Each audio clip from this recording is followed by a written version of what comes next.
The next speaker is Eran Bacharach, also from the Faculty of Life Sciences, who will tell us,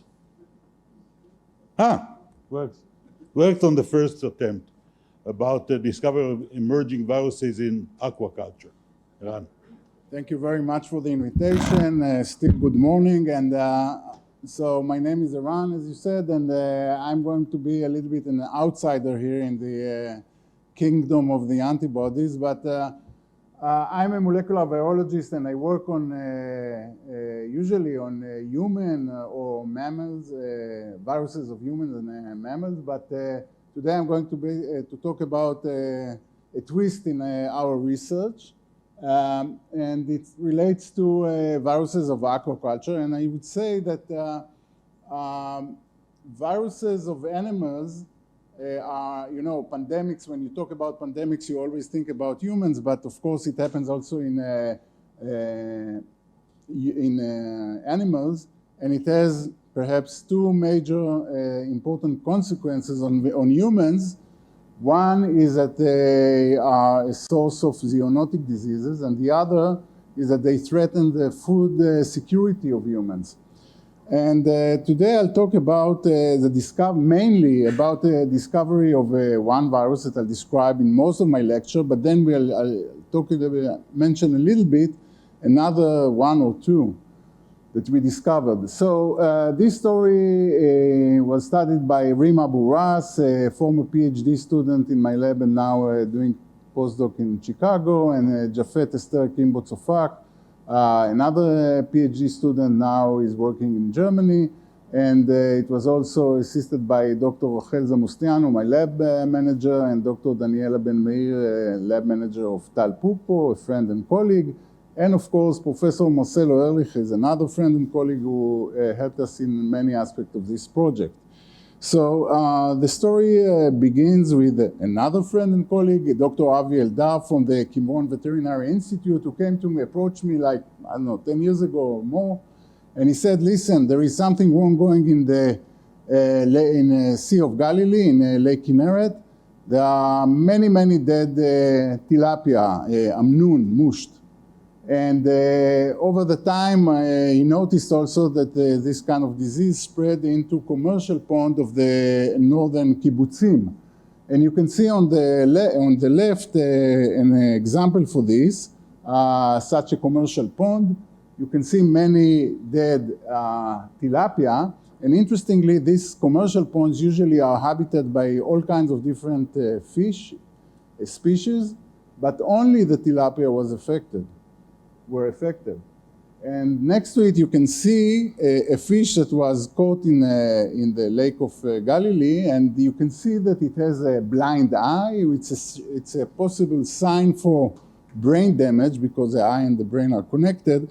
And indeed, when we cut through the brain, we could see infiltration of lymphocytes, which is a sign of inflammation. Shouldn't be there usually in a healthy brain.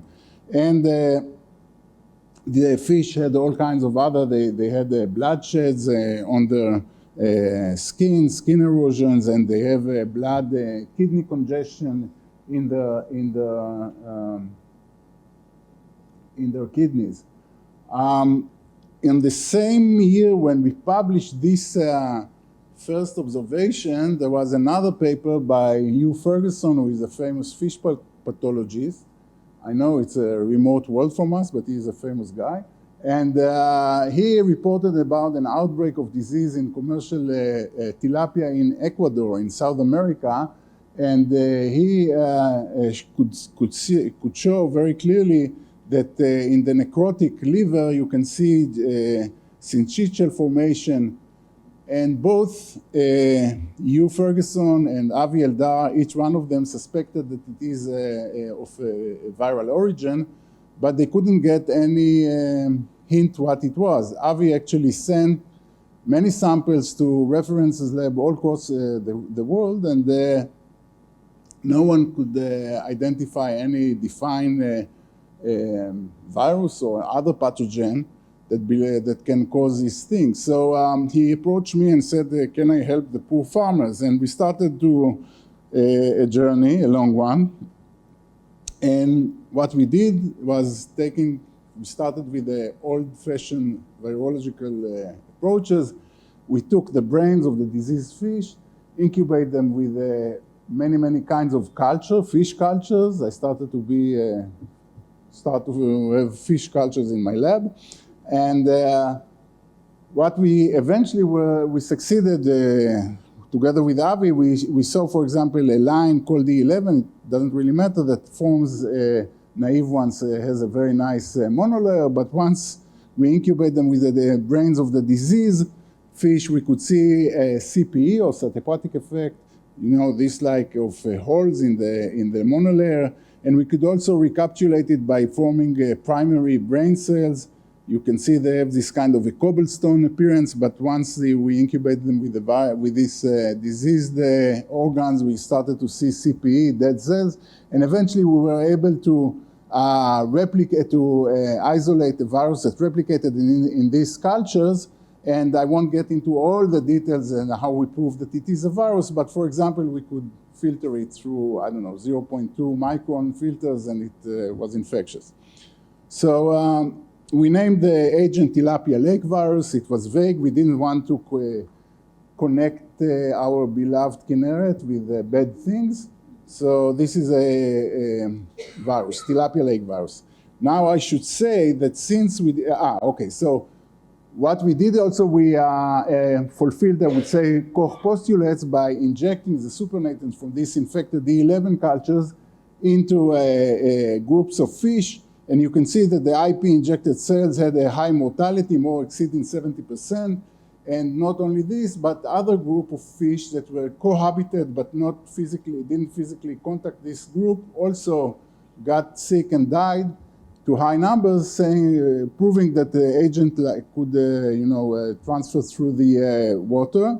And the control group injected with this supernatant didn't die at all. Since we discovered and told the world how to diagnose this virus, especially by PCR, I should say that it's now quite understood that it is a pandemic throughout the world. And it was, I think, diagnosed in more than 40 countries all over South America, Africa, South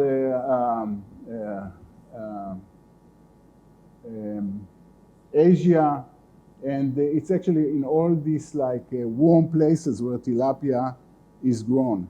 Now, it came to such an extent that the UN, the Food and Agricultural Organization, this is the most important for food security organization, he actually issued at least 2 warnings about this TILV, saying that it's threatened the livelihood and food security of millions of people. Now you understand that in Israel we can, I guess, live without tilapia, but for many, at least developing countries, this is a main protein source, and it's an important source. And this virus really caused a huge damage in this, for this aquaculture thing. So the thing was how you approach such a, we didn't really know, we know that it's a virus, but how you start to investigate such a out of the blue virus. So we started with also an old-fashioned molecular methodology that Yael also mentioned. It's a shotgun approach that you don't really know what you do, you just try it, and you don't even know if it's DNA or RNA, but eventually we were succeeded in identifying 1.3 kb, which we now know it's about 10% of the genome of the virus, and we could show, we can amplify by PCR, but we could also show that this amplification was dependent on the presence of reverse transcription step, meaning that the genome is made of RNA.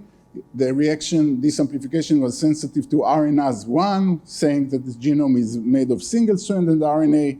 When we deproteinized the virions and extracted the RNA and transfected it into the cell, we couldn't start an infectious cycle, suggesting that the genome has a negative polarity. And in gel electrophoresis, we could see many segments of this RNA suggestion, defined segments, suggesting this is a segmented virus.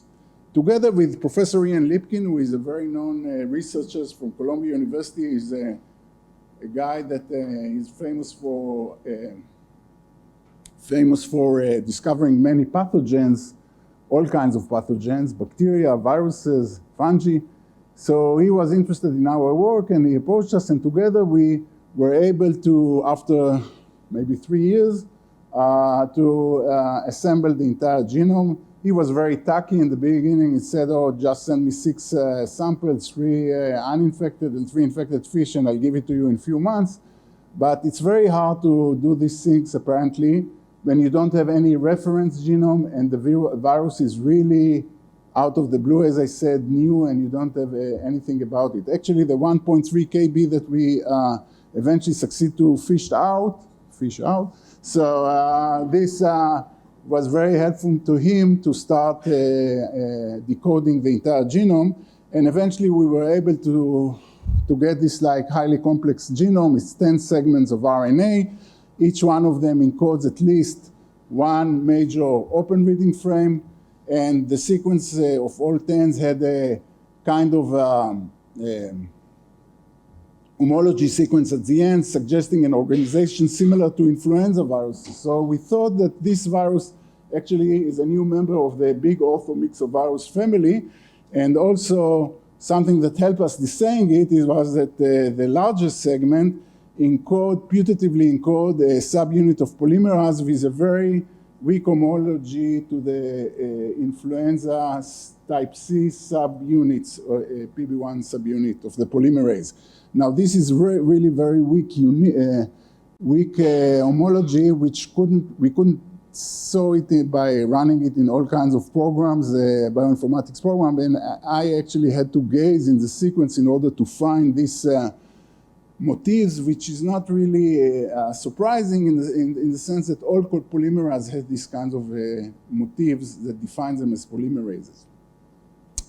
Still, the interesting stuff is that when you look at these sequences, this is an extreme example of something which is really, as I said, out of the blue. It's very hard to work on such a thing that you don't know anything. No homology can tell you what it is. So I cannot guide you. In the next few slides, I will tell you how we started to approach it, and I will concentrate on one example, one protein. But before, I would just say that we were also by mass spectrometry also to identify peptides from all the putative open reading frames, so they are all really coding proteins. So I'll talk about nucleoproteins as an example. So nucleoproteins, all known negative strand RNA viruses encode such proteins, actually all RNA viruses, but these nucleoproteins cover the entire genome of the RNA virus. They don't really exist as free molecules, these genomes. And they have multiple copies of these proteins. They are collectively, of course, called nucleoproteins, but each virus encodes a specific protein that they cover the viral genome, and with no specificity to define the RNA. So they cover specifically the RNA, but with no specificity to a specific sequence, okay? And you can see here this like illustration, they cover it, and they are highly important for the replication of viruses. So we expected that TILV has a nucleoprotein, but gazing again at the sequences, we couldn't find any homology. We couldn't define also any RNA binding motifs. So we said, perhaps it's just a simple question of charge. The RNA is negatively charged. We should look for a positively charged protein that will bind and cover it. The problem is that when you look at the 10 putative proteins of this virus, 8 of them are positively charged, either with high positive charge or low positive charge, but only 2 are actually negative charge. So this didn't help us much. So we collaborate with Adi Stern from our school, Professor Adi Stern, and a student, PhD student, Talia Kostin, And they came out with a very nice and simple way of analyzing this stuff. So we told them we think that this is a paramyxovirus. So they say, okay, let's take all the known protein of the paramyxoviruses, it's a big family, and we'll organize it in a space by 3 criteria. They call it a combined feature analysis. One is how they behave, what is the isoelectric point of all known proteins of all known automyxoviruses. The other is a relative open reading frame length relative to the entire genome of the virus. And the third criteria was the ratio between the non-synonymous and the synonymous mutation, which reflects actually different selection pressures on different proteins. So what you can see that the proteins of the automyxoviruses are grouped in this space into different groups, different colors. So for example, glycoprotein form these like red groups, and matrix protein form this yellow group, which was nice, and polymerase formed this like mustard groups and so on. Now what we did, we superimposed the protein of the TILV on these groups, and we saw that, for example, with the group of the nucleoproteins here, protein 4 or 6 are located quite close to it, so we thought, aha, they might be a suspected one for being nucleoproteins. So we tested them, and we also tested the 7 and 8, which had a very positive charge. And they were highly positively charged because we thought still they might work as a RNA binding protein. So we start to screen these proteins for RNA binding activity, and we utilized an old-fashioned, I mean, it's not really, people don't know it very much. People know about yeast-2 hybrid system, but there is a version for it, which is called yeast-3 hybrid system. And there are different systems under the same name, but I won't get into the details, but I will just say the following. You can express your protein of interest and your RNA of interest as fusions to either protein or RNA in the yeast, and if the two compounds bound, the yeast turns blue. Okay, this is a simple readout. The reason is that because if there is an interaction between protein Y and RNA X, they assemble together a big transcription complex that activates the beta galactosidase, and you can, by adding X-gal, you can identify this activity. So here you can see, for example, a result of such a screen. The dots here are colonies of yeast grown on filters, and they were expressing either protein 4, 6, 7, and 8 together with different combinations of RNA derived from TILV, from HAV, other RNA, doesn't really matter, or no RNA. And you can see that only protein 4 binds RNA. This is a quantitative assay for the activity well above the threshold. So this is really nice. The other didn't react with it, although they were nicely expressed. And of course, this gave us a kind of a confidence that we are on the right track. But still, this is, I should say also that this is also didn't work very well to begin with, as you see here, and we had a lot of difficulties. And then Reem came with a bright idea. She said, listen, we are working maybe in the wrong temperature because we are using the yeast grows and the assay is being done in 32 degrees, but we are working on a fish virus, so maybe we have to lower the temperature. And indeed, this was the breakthrough in this assay, for this assay, because here you can see all kinds of conditions that it didn't work. For example, 2 or 3 days at 30 degrees, or 3 days at 25 degrees, the yeast don't like it. But when we just the simple shift, so growing the yeast in 30 degrees for 2 days and then shifted it to 1 day, in 1 day in 25, boom, it started probably by perhaps refolding of the protein. And so this was really nice, and I'll just say that this modification, simple modification, allows us now and others to investigate additional RNA binding protein of cold-blooded creatures and pathogens. So this is an artificial system, and we wanted to gain more information about more real life. So we started to, I'll run quickly and I won't elaborate on the details. If someone is interested in it, I can elaborate it afterwards. But what we run through a different, actually old and new techniques, mainly developed for mass spectrometry, but we adapted them to our purposes to prove that this protein 4 indeed serves as a nucleocapsid, and I'll run quickly through them. So first of all, we used what is called RDeep system, where you actually measure whether the protein is complex with RNA.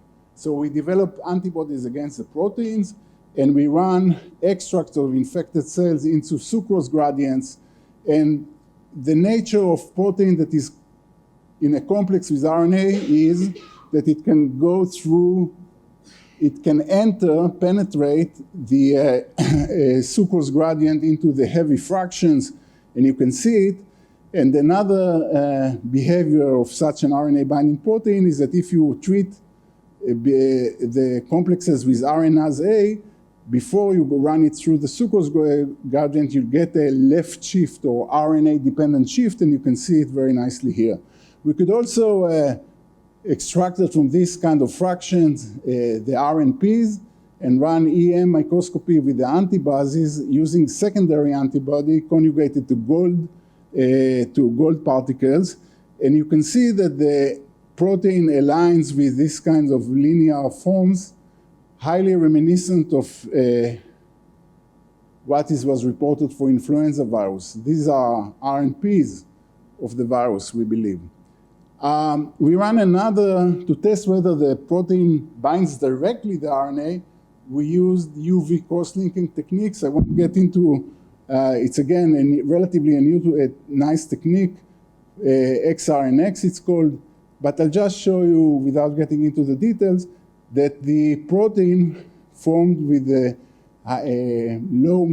slow migrating complexes which were resistant to the treatment of DNAs, but RNase treatment really eliminated them. So the fact that UV cross-linked the protein to RNA means that it really touched the RNA, so it directly binds to it. And the last thing in our examination was to show that we could co-IP all 10 segments of the RNA with the antibody against nucleoproteins, suggesting that it interacts, as we suspected, with the entire genome of the virus. So I'll just summarize, just a short summary of what I just said before I'll have another 2 or 3 slides. So we discovered a novel virus causing mass dies of tilapia. We developed diagnostic for TIV, now helped in assess the threat, the big threat that this virus imposes on the global tilapia aquaculture. It's a novel pathogen, which is now we know it's a member of the orthomyxoviruses. The interesting stuff with it is that it doesn't show any homology to non-viral or cellular sequences. We developed new ways, bioinformatics and experimental ways to investigate it. And we show by this for protein 4 that it's a nucleoprotein. And overall, we could describe ways to investigate emerging viruses that bear novel gene with limited homology to non-viral sequences. Now, in the last 2 or 3 slides, I just want to say that we continue on. We discovered recently a new virus, now in forels. They are much more expensive. And you can, without being a pathologist, I'm not a pathologist, so here you can see a liver of a healthy forel, but these 4 pictures represent fish from different stages of the disease, and you can see the start of this like granules, which become bigger. Here you can see it, and bigger, and this is an extreme case. And these granules, or it's called, the pathologists call it granulomatous hepatitis, they represent a severe inflammation. And of course, these kind of fish, they are sick. Actually, they don't die, but they are really sick. And this was done together again with Dr. Avi Eldar and Dr. Sharon Carmieli from the Kimron Veterinary Institute. Now, when we cut through these livers, we could see, for example, this is a nice picture of a virus with long spikes. It reminds you something, right? So actually, this virus, we now assembled the entire genome, and this is kind of a new corona. We didn't know that it is corona, huh? It just happened to be. So it's a nidovirus. It's a big family of viruses that includes the coronaviruses. And of course, unfortunately, we cannot, till now, we cannot isolate it in a replicating form. But of course, we are molecular virologists, so we try now to, for example, design vaccines against this spike. And Rachel and Inbar and Paulina that sits here, they are started to work on this. And I'll just say that we cloned another fish virus that we don't know of any disease that it causes. It's called snake-head retroviruses. They have all kinds of exotic names. And we were able to clone it to generate infectious platform from this with the hope to, for example, express through it the spike protein and to generate new ways of vaccinating the fish. So I just want to acknowledge the ISF, BARD, the Ministry of Agriculture, and the Mana Center here in Tau for providing financial support. Thank you. Thank you, Eran. I must comment that it's a good thing that you are not the last lecture before lunch. These are difficult pictures to digest. Yeah, I should say that there is no immediate threat to people who eat this fish, even if they are infected. I mean, the jump that the virus needs to do from fish to humans, there is no known example of such a jump. So. Okay, good.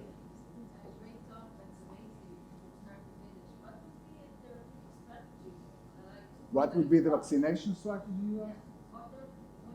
Yeah, so this is a good question. The question is about how you vaccinate fish, right? So So you would be surprised, you can. So my first reaction was like you. So it depends.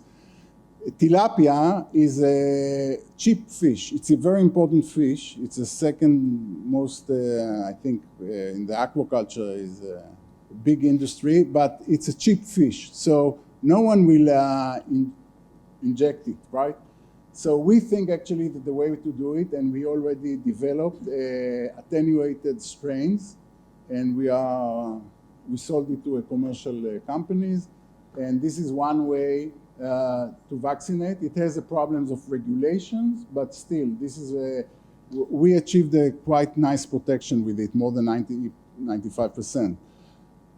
When you talk about forels, now you start to talk about the Western world and expensive fish and salmonoids. So actually, they do have ways to inject these fish. The way you do it, that you run them through a tunnel, and there is a camera that identifies the fish, the belly, and it stick a needle into it, one by one.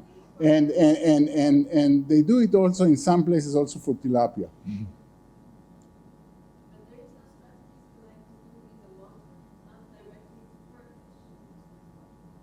Directly in the water. So I think attenuated strain would be the way, yeah.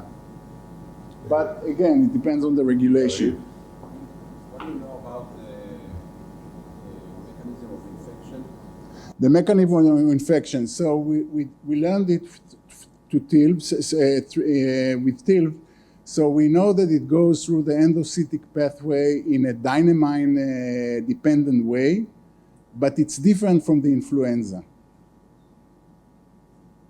And we know that it has also, like orthomyxoviruses, involvement of the nucleus. So all RNA viruses replicate in the cytoplasm, but this, like other orthomyxoviruses, is staged in the nucleus. We don't know anything about the spike, the TGV, because we cannot really, till now, we couldn't recover it from the tissue.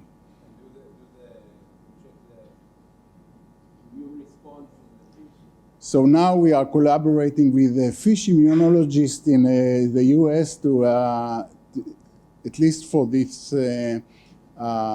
TGV, which has this like very interesting inflammation in the liver. Yeah. Thank you, Ron. Yeah.